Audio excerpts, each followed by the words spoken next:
बिस्मिल्लाहिर्रहमानिर्रहीम। अस्सलाम वालेकुम डियर स्टूडेंट्स, कैसे हैं जी आप लोग? ठीक ठाक हैं? उम्मीद आप खैरियत से होंगे। तो बेटा आज का हमारा अगेन फर्स्ट ईयर का केमिस्ट्री का चैप्टर नंबर 7 थर्मोकेमिस्ट्री, उसका लेक्चर नंबर 10 होगा आपके पास।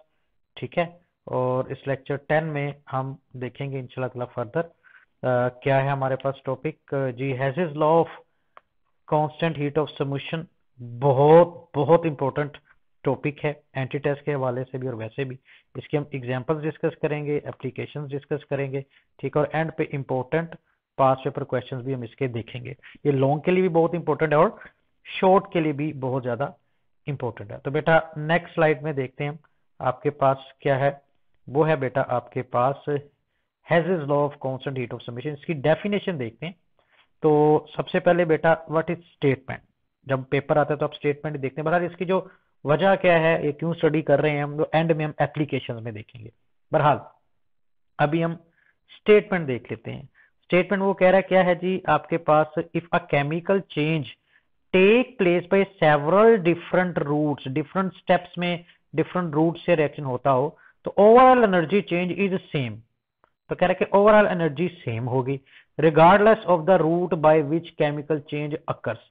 चाहे वो जिस मर्जी रूट से रिएक्शन हो, जिस मर्जी पाथ से रिएक्शन हो, जो उसकी ओवरऑल एनर्जी है वो सेम रहेगी provided in the initial and final condition. ये याद है फर्स्ट लॉ ऑफ थर्मोडायनामिक्स, उसमें भी हमने यही स्टडी किया था ऑलमोस्ट। ठीक है, तो यहाँ पर ओवरऑल वो कह रहा है कि पाथ न्यू समझ ले कि एक रूट ये है, डेल्टा एच इंथैल्पी है रिएक्शन की। अगर वो दो स्टेप में हो रहा है तो उन दोनों का सम और इस अकेले एक पाथ के इक्वल होगा। ये अभी आपको जब हम एग्जांपल्स करवाएंगे उसमें आपको ज्यादा अच्छा समझ आएगा। थोड़ा सा वेट करें, टेंशन ना लें, समझ आएगी आपको। ठीक है, तो जिस तरह हमारे पास नेक्स्ट इसको हम और मैथमेटिकली भी कैसे लिख सकते हैं कि sum of enthalpy changes in closed cycle is zero. यानी कि ओवरऑल फॉर एग्जांपल ये डेल्टा एच को अगर हम इस तरफ ले जाएं तो चूंकि इन दोनों के बराबर मास है, ये भी 50 है, दोनों का सम ये भी 50 है, तो ये उधर जाएगा तो 50 माइनस 50 क्या हो जाएगा, जीरो ना। तो अगर करें क्लोज पाथ लेने या इसको मैथमेटिकली इसको ऐसे भी शो कर सकते थे, तमाम पाथ्स का तमाम रूट्स का जो सम है, ठीक है, ये सिग्मा सम होता है डेल्टा एच का साइकिल का, वो जीरो के इक्वल आएगा। ये भी अब मैं क्या बातें कर रहा हूँ, परेशान नहीं होना, अभी हम एक्सप्लेन करेंगे उसमें सारी समझ आ जाएगी आपको। बहरहाल ये याद रखना है कि डिफरेंट रूट से रिएक्शन होता हो, ठीक है, तो जिस मर्जी रूट से हम रिएक्शन करवाएं ओवरऑल सम जो है या ओवरऑल एनर्जी है वो सेम रहेगी। ठीक है, ये हेज़ेस लॉ है ऑफ हीट सॉल्यूशन। तो हीट सॉल्यूशन को हम यूं भी कहते हैं कि साइकिल जो रिएक्शन है उसका सम क्या होता है, जीरो। जैसे कि फिजिक्स में आप पढ़ते हैं ना क्लोज्ड पाथ, तो ये क्लोज पाथ इसका जीरो होगा, साइकिल होगा। ठीक है, वर्क डन जीरो होता है ना उसमें। तो नेक्स्ट एक्सप्लेनेशन में इसको देखते हैं। कह रहे लेट फॉर एग्जांपल जनाब आपके पास ना एक रिएक्शन है, ठीक है, कन्वर्ट हो रहा है जिसमें ए से डी बन रहा है। ठीक है, डायरेक्ट बन रहा है, ए से डी डायरेक्ट बना एक स्टेप में, यानी कि इसका रूट एक हो गया। फिर कह रहा है कि और एक स्टेप में बन रहा है in one step and in three step route. Second route में ये तीन स्टेप्स में बन रहा है।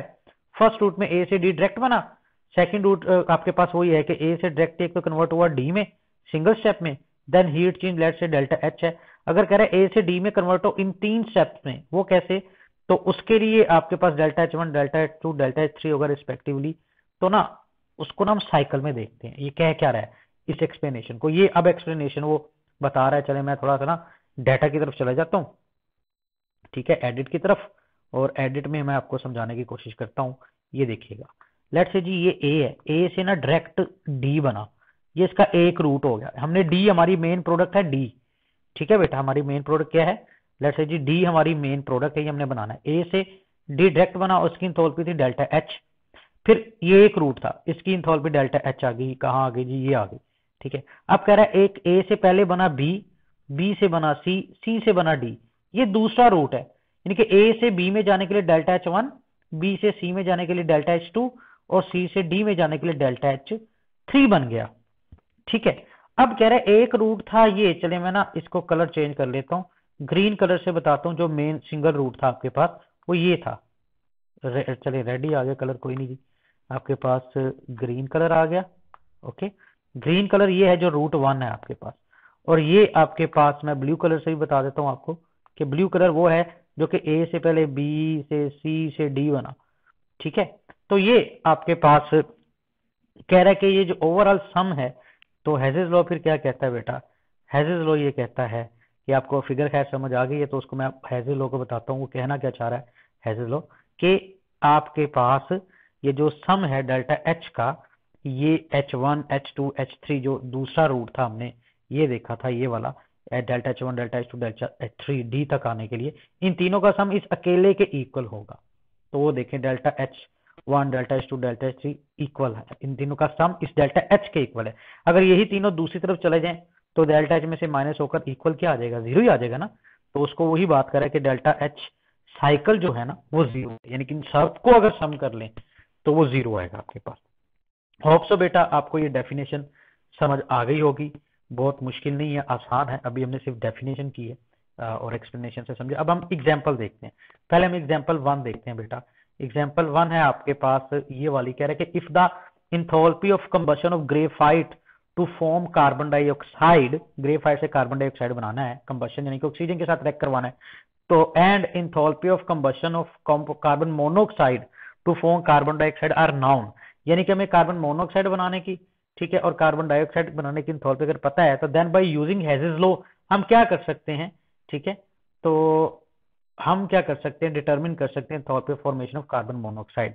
अब ये साइकिल से आपको बताता हूँ ये क्वेश्चन में क्या कह रहा है। वो कह रहा है कि अगर हमारे पास ना कार्बन डाइऑक्साइड बनाने के दो तरीके हैं, एक है आपके पास डायरेक्ट ग्रेफाइट का ऑक्सीजन के साथ रिएक्शन, कार्बन डाइऑक्साइड बनेगा, और एक है कार्बन मोनोऑक्साइड पहले का बनाओ, इसको कंबस्ट करवाकर हम कार्बन डाइऑक्साइड में करवाएं। कह अगर ये दोनों पता होना तो हम कार्बन मोनोऑक्साइड के बनने की इंथैल्पी फाइंड कर सकते हैं साइकिल के जरिए। तो वो हम देखते हैं।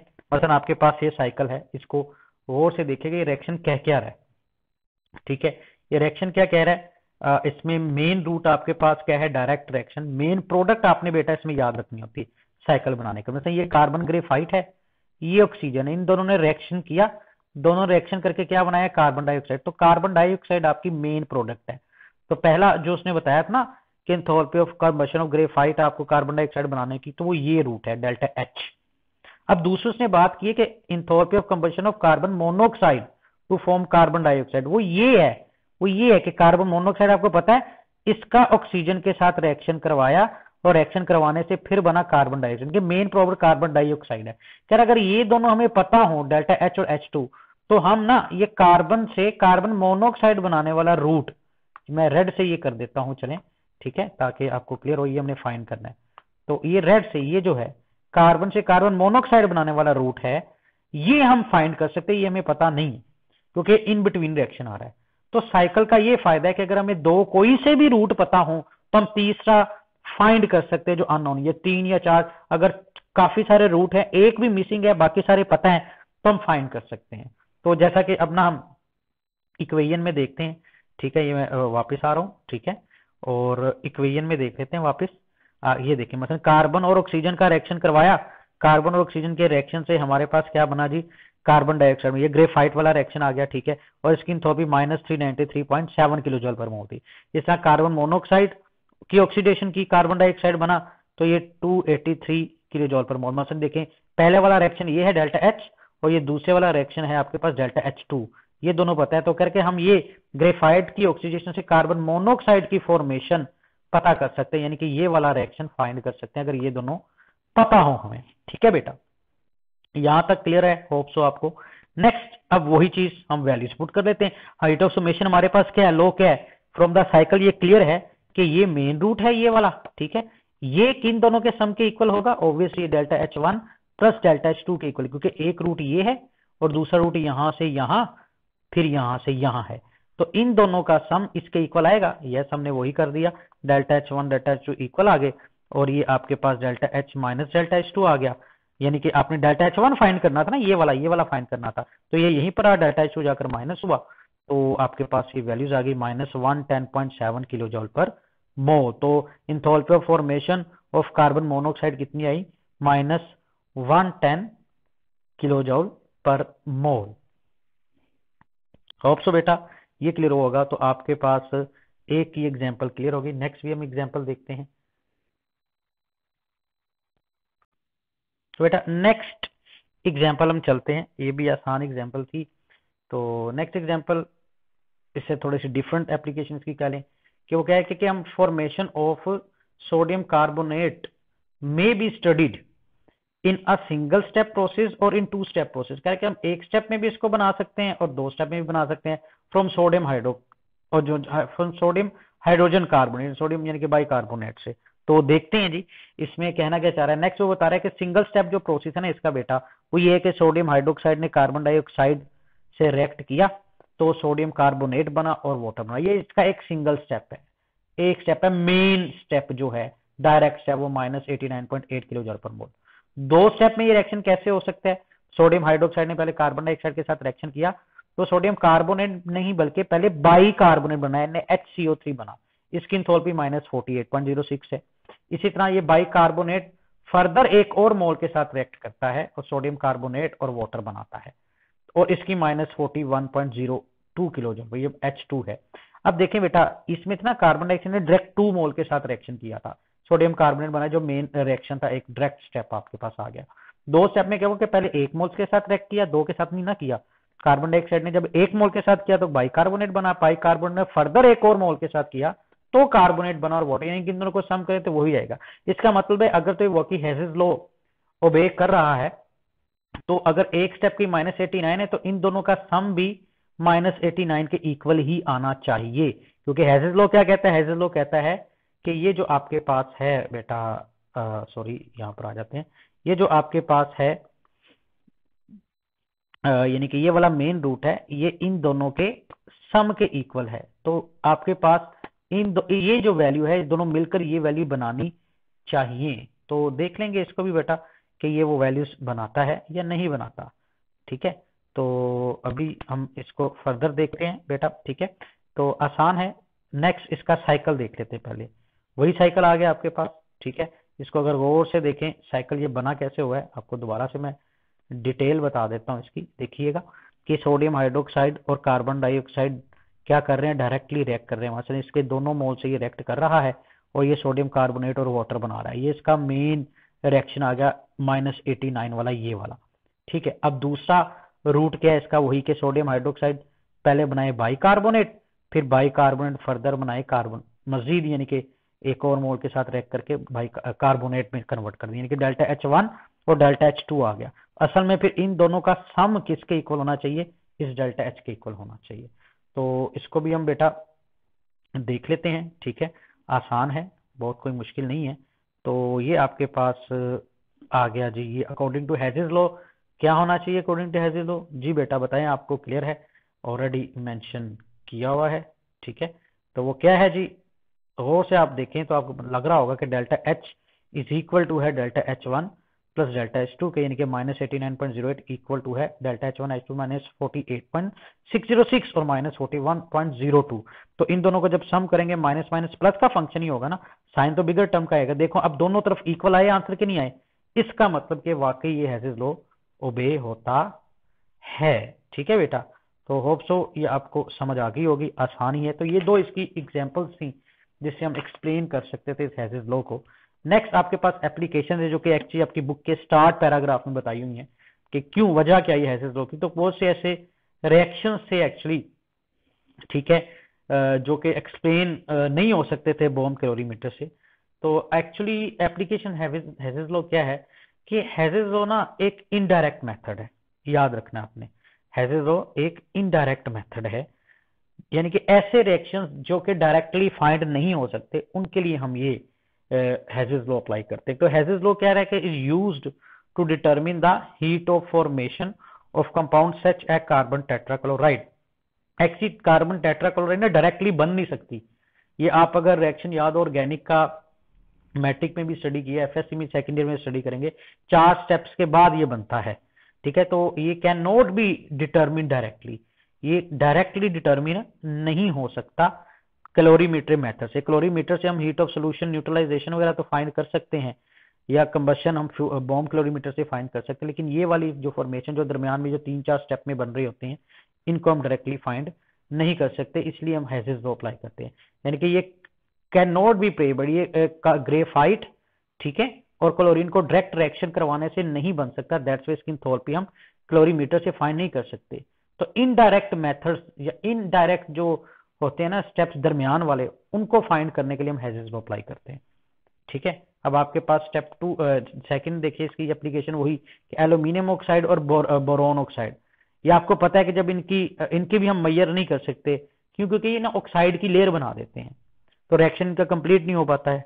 ठीक है, can not be made directly, it is difficult to burn these substances completely in oxygen as protective layer of their oxide is form on the surface water कह रहा हूँ सॉरी, इनकी सरफेस पर एल्यूमिनियम और बोरोन की surface पर क्या बन जाती है, एक प्रोटेक्टिव लेयर बन जाती है, तो इनको बर्न करना बहुत मुश्किल होता है, तो इसलिए हम इस पर भी क्लोरीमेट्रिक मेथड यूज नहीं कर सकते। तो for the determination of heat of formation of aluminium oxide and boron oxide Hedges law apply होता है, क्लोरीमेट्रिक मेथड यूज नहीं होता।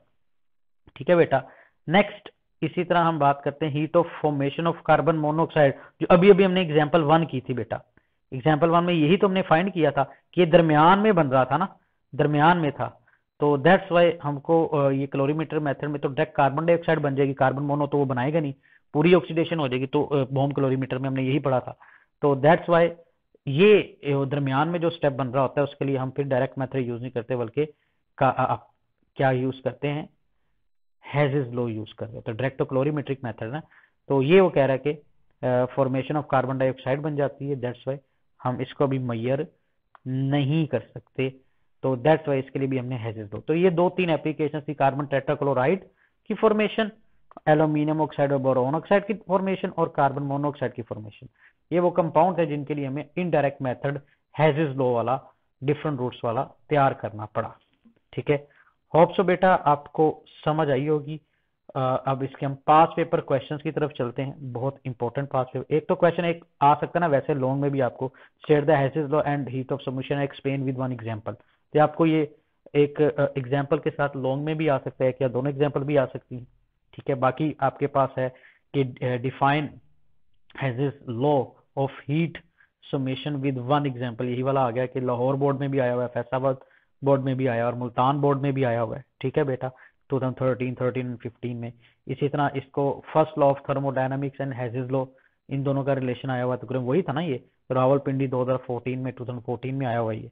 How can you determine the enthalpy of formation of carbon monoxide by using Hedges law, वो जो example number 1 हमने की है, तो वो देखिए मुल्तान 2017 में आया हुआ है। ठीक है, इसी तरह आपके पास justify the heat of formation of carbon compounds of justify the heat of formation of compounds is sum of all other enthalpies, यानी कि वही बात आ गई कि sum of all enthalpies formation compound के सम इक्वल है, ये हमने हेजिस लॉ की डेफिनेशन ही आ जाएगी, तो मुल्तान 2017 में भी आया हुआ है। तो डिफरेंट तरह से बेटा ये क्वेश्चन आया हुआ है, होप सो आपको ये समझ आया होगा, आसान है, इसको प्लीज आपने अच्छी तरह से तैयार करना है। कोई भी प्रॉब्लम हो, कोई भी मसला हो, तो आपने जरूर पूछना। ऑलरेडी हमने बात की हुई है कि आप कैंपस भी विजिट कर सकते हैं, कोई प्रॉब्लम आ रही होती है तो हम डिटेल में भी आपको डिस्कस करवा सकते हैं। अपना बहुत ख्याल रखिएगा बेटा, फी मानिल्लाह, अल्लाह हाफिज।